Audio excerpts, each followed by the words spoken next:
Hello అండి, welcome to my channel women the multi tasker. నిజమేనండి, ఈరోజు మీరు చూస్తున్నట్టు నా తమ్నైల్లో చూసారు కదా, కాపీరైట్ పడింది. సరే, కాపీరైట్ పడిందని బాధలో ఉన్నా కానీ ఇంట్లో వంట చేయడం ఇవన్నీ ఆగవు కదా కాబట్టి చేస్తున్నా అనమాట. నేను ఇక్కడ వచ్చేసి మటన్ కీమా చేశాను ఆ రోజు.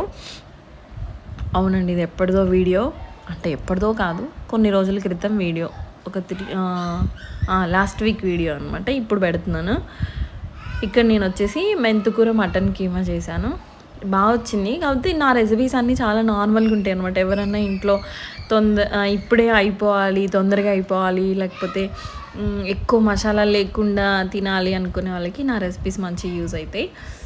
చూడండి, ఇక్కడ నేనేం లేదు, అల్లం వెల్లిపాయలు తాలింపు వేసి, ఆనియన్స్లోకి అల్లం వెల్లిపాయలు తాలింపు వేసేసి దాంట్లోనే కొంచెం మెంతికూర కొంచెం ఎక్కువ వేసి కీమా వేసాను అనమాట. మంచిగా నీట్గా కడుక్కుని పెట్టుకున్న కీమానే వేసాను.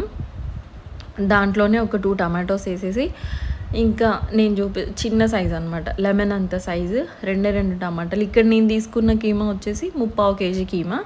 దానికి నేను 2 టమాటాలు వేసి, ఎవరి టేస్ట్కి తగినంత సాల్ట్ వాళ్ళ టేస్ట్కి తగ్గట్టు వాళ్ళు వేసేసుకున్న తర్వాత, ఇంకా కంపల్సరీగా అది కొంచెం సేపు బాయిల్ అవ్వాలండి. బాయిల్ అయిన తర్వాతనే అది వేయాలి.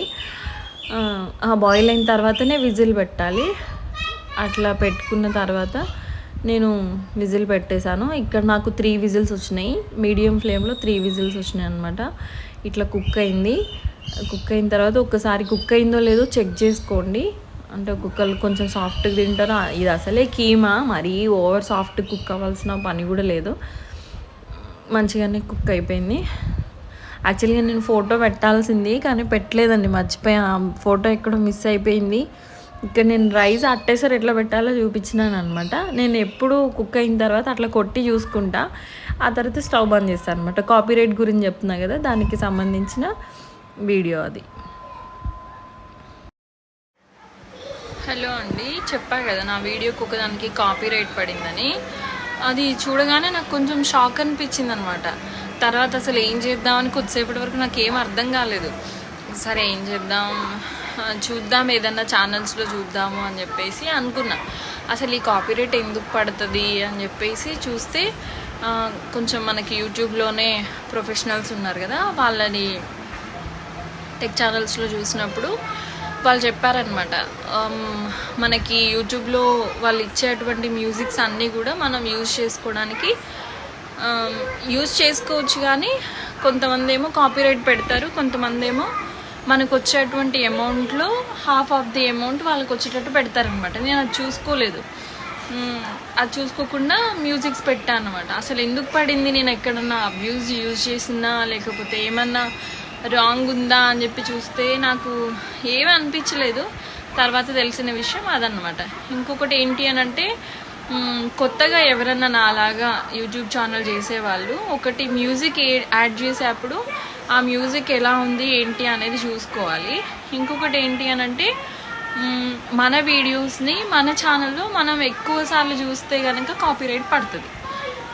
మన ఛానల్లో మన వీడియోస్ మనం చూసుకోకూడదు అనమాట. ఒకవేళ కామెంట్స్ ఎన్ని వచ్చినాయి, లైక్స్ ఎన్ని వచ్చినాయి అట్లా చూసుకోవాలి అంటే వైటీ స్టూడియో అదండి. కంపల్సరీగా మనం వీడియో పెట్టుకునేప్పుడు మన వీడియోస్ మనం చెక్ చేసుకోవాలంటే వైటీ స్టూడియోలో మాత్రమే చెక్ చేసుకోవాలి. అదొకటి. ఇక మన రివ్యూస్ చూసుకోవాలన్నా, అసలు మన వీడియో ఎట్లుంది అన్న వేరే ఫోన్లో వెళ్ళి చూసుకోవచ్చేమో, కానీ మన లింక్తో మనం ఓపెన్ చేసుకొని మాత్రం చూడొద్దు. అట్లా చూస్తే కనుక, ఎక్కువ సార్లు చూస్తే కనుక కంపల్సరీ కాపీరైట్ పడుతుంది. ఇంకొకటి ఏంటి అని అంటే, మ్యూజిక్ ఎవరైనా మా మ్యూజిక్ యాడ్ చేయొద్దు, మా మ్యూజిక్ యాడ్ చేయాలంటే మీకు వచ్చే అమౌంట్లో మాకు ½ ఆఫ్ ది అమౌంట్ కానీ, లేకపోతే మా మ్యూజిక్ వాడుకున్నందుకు వాళ్ళకి షేర్ ఇవ్వడం కానీ, లేకపోతే వాళ్ళకి ఆ అమౌంట్ మొత్తం ఇచ్చేసేయం కానీ. అందుకే మనం మ్యూజిక్ యాడ్ చేసేటప్పుడు కంపల్సరీగా కాపీరైట్ ఏంటి, వాళ్ళ ఇన్స్ట్రక్షన్స్ ఏంటి, వాళ్ళ రూల్స్ ఏంటిది అని మనం మ్యూజిక్ చెక్ చేసుకొని, ఒకసారి ఇన్స్ట్రక్షన్స్ చెక్ చేసుకొని మనం మ్యూజిక్ యాడ్ చేసుకోవచ్చు. అట్లా అన్నమాట. ఇంకేమైనా అప్డేట్స్ కావాలి, ఫస్ట్ నేను తెలుసుకోవాలి. మీకు ఎవరికైనా తెలిస్తే ఇంకేమైనా, ఈ 2 కాకుండా ఇంకేమైనా సజెషన్స్ ఉన్నాయి, ఇంకేమైనా ఉన్నాయి అని అంటే నాకు దయచేసి కామెంట్ బాక్స్లో కమెంట్ చేయండి. నేను తెలుసుకోవాలి అనుకుంటున్నాను, నేర్చుకోవాలి అనుకుంటున్నాను. దయచేసి నాకు హెల్ప్ చేయండి. థ్యాంక్స్ అండి. ఈ వీడియో యూస్ఫుల్ అవుతుందో అవ్వదో నాకైతే తెలీదు. కాకపోతే నేను సెర్చ్ చేసి నేను తెలుసుకున్నది ఈ రెండు ఎవరికైనా ఉపయోగపడితే మట్టుకు కామెంట్ చేయండి కామెంట్ సెక్షన్లో. Thanks for watching.